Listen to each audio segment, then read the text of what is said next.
Hey everyone, आप सभी का स्वागत है हमारे यूट्यूब चैनल में। तो जैसा कि हमने लास्ट एपिसोड में देखा था, यूलो और लिवान जो होते हैं वो इस बात का पता लगाने के लिए यूकिंग सेक्ट अब पहुंच चुके होते हैं कि आखिर उनके सेक्ट में ऐसा कौन सा जासूस छुप के बैठा है जो कि डिमन सेक्ट वालों की मदद कर रहा है। और उसी जासूस ने यूलो के यहाँ पे आने की इंफॉर्मेशन को लीक किया है। इसलिए यहाँ पे आने से पहले उस यूकिंग माउंटेन पे यूलो पे जानलेवा हमला किया गया था। इस सेक्ट का वो खुफिया जासूस कौन है, इस बात का पता लगाने के लिए यहाँ यूलो जो होती है राइटर्स अलायंस से एक जादुई मिरर मंगाती है कि एक लाई डिटेक्टर का काम करेगा। सबसे पहले यूकिंग सेक्ट के एल्डर्स को टेस्ट किया जाता है। उनके सामने उस मिरर को रखते ही सवाल पूछा जाता है, क्या तुम उन डिमन सेक्ट से मिले हुए हो और यहाँ के सेक्ट लीडर को तुमने हार्म पहुंचाने की कोशिश की है। लेकिन नतीजा ये निकलता है कि सारे के सारे एल्डर्स वहाँ पे सच बोलते हैं कि भी जवाब देने से उस मिरर में रेड लाइट शाइन नहीं करती, मतलब कि वे सभी सच कह रहे होते हैं। अब आगे यहीं से ही एपिसोड की शुरुआत होती है, जहाँ ये लोग ये डिसाइड करती है कि वो उस यूकिंग सेक्ट के हर एक डिसाइपल से बारी बारी पूछेगी। यूलो उस जादुई मिरर की शक्तियां जानती थी, इसलिए वो सभी से कहती है कि सब्र के साथ इस टेस्ट को दो, तुरंत ही ये खत्म हो जाएगा।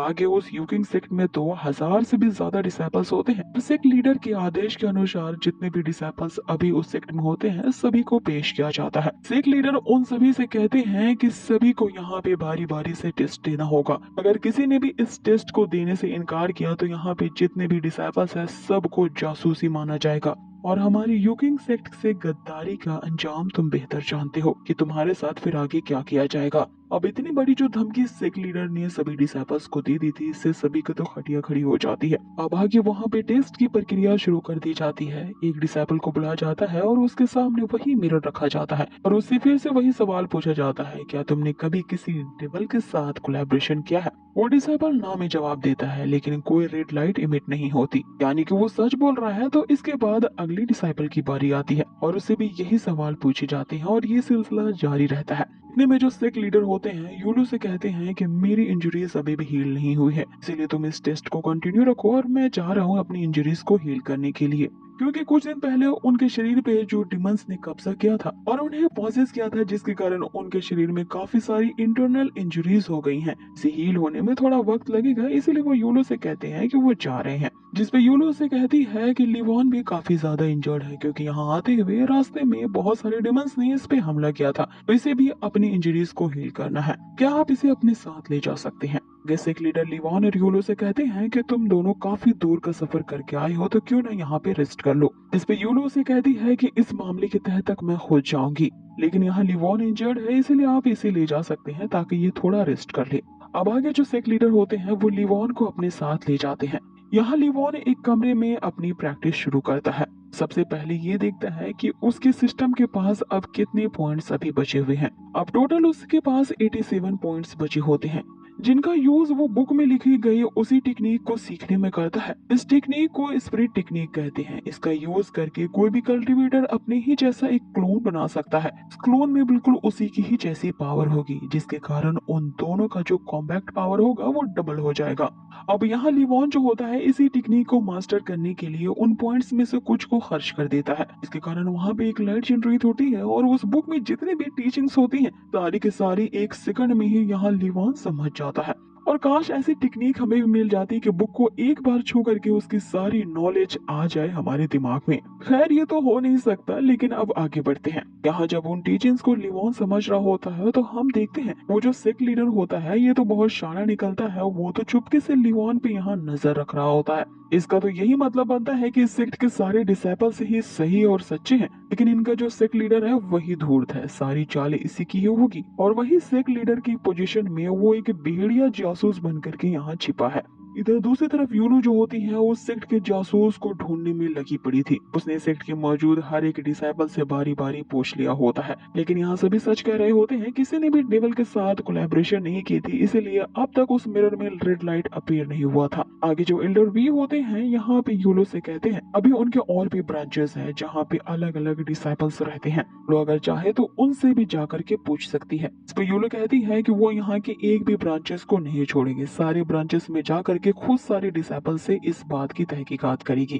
इधर यहाँ उसकी पूछताछ जारी रहती है और आगे हमें वापस से लिवान को दिखाया जाता है, जहाँ लिवान ने क्लोन बनाने की टेक्निक को पूरी तरह से मास्टर कर लिया था। जैसे ही वो इसका यूज करने के लिए सोचता है, उसकी सिस्टम उसे एक अपग्रेडेशन दिखाती है, जिसमें सिर्फ एक पॉइंट का यूज करके उसकी सिस्टम जो होगी वो नेक्स्ट लेवल पे अपग्रेड हो जाएगी। तुरंत ही लिवान यहाँ अपने सिस्टम को हायर लेवल पे अपग्रेड कर देता है, फिर लग जाता है अपने उसी क्लोन टेक्निक को ट्राई करने में। और इस टेक्निक के ट्राई करते ही लिवान ने हूबहू अपने ही जैसा दिखने वाला क्लोन वहाँ पे बना लिया था, जिसके कॉम्बैक्ट पावर वो टेस्ट करता है तो उसे पता चलता है कि ये उसकी टोटल बॉडी का 30% पावर ही रिलीज कर सकता है।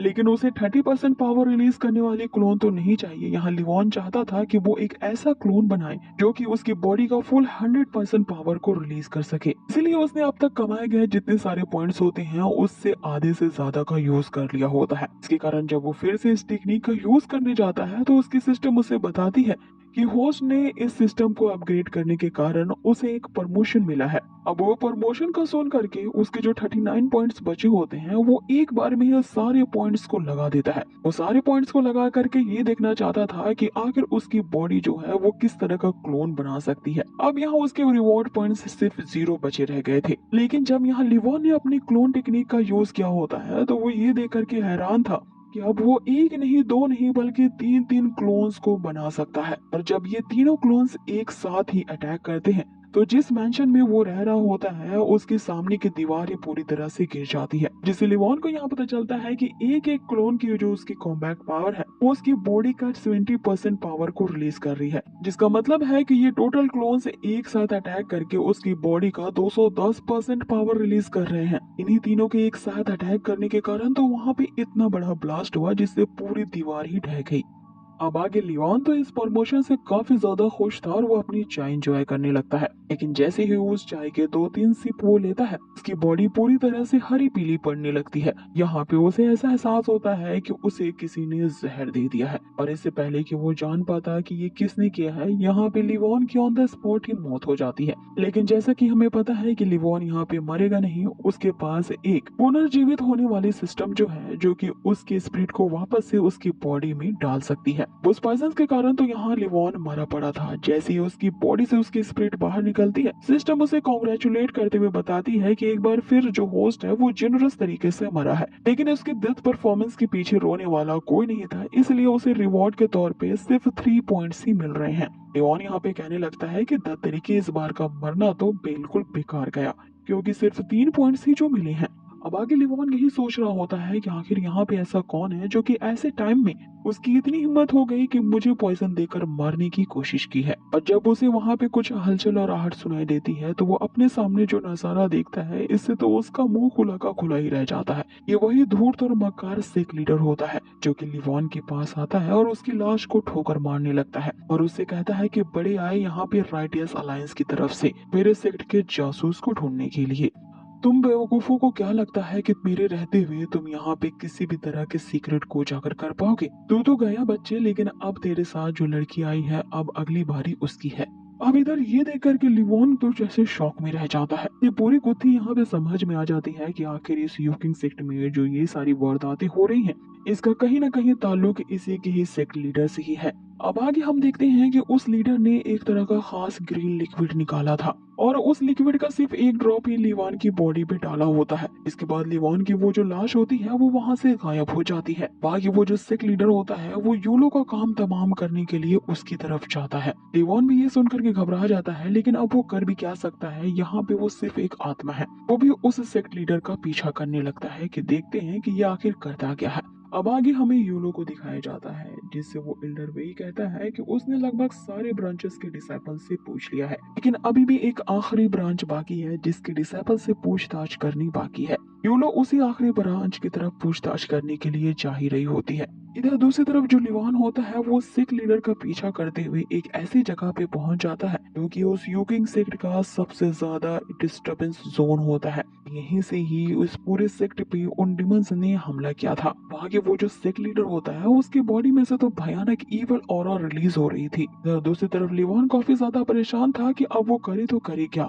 एक तरफ वो जो सेक्ट लीडर है जो को यूलो को पूरी तरह से मारने के फिराक में है, दूसरी तरफ यूलो है जो पूरी तरह से बेखबर इस बात का पता लगाने में जुटी है आखिर इस सेक्ट का जासूस कौन है, कि यहाँ की खुफिया जानकारियों को डिमन सेक्ट को पहुंचा रहा है। अब आगे यूलो उस सारे एल्डर्स के साथ उस आखिरी ब्रांच में जा रही होती है वहाँ के डिसाइपल से पूछताछ करने, कि इतने में ही हम देखते हैं कि वो जो सेक्ट लीडर होता है उसने यूलो पे हमला करने के लिए अपनी पावर्स को एक्टिवेट कर दिया होता है। हालीजी बस इस घटना को देखता ही रह जाता है, लेकिन आगे वो क्या करेगा, यूलो की जान वो कैसे बचाएगा जबकि वो एक स्पिरिट फॉर्म में है, देखना काफी ज्यादा इंटरेस्टिंग रहेगा। तो बने रहिए हमारे इस चैनल के साथ और कर दीजिए इसे लाइक शेयर एंड सब्सक्राइब। बहुत ही जल्द मिलते हैं इसके नेक्स्ट अमेजिंग एपिसोड में।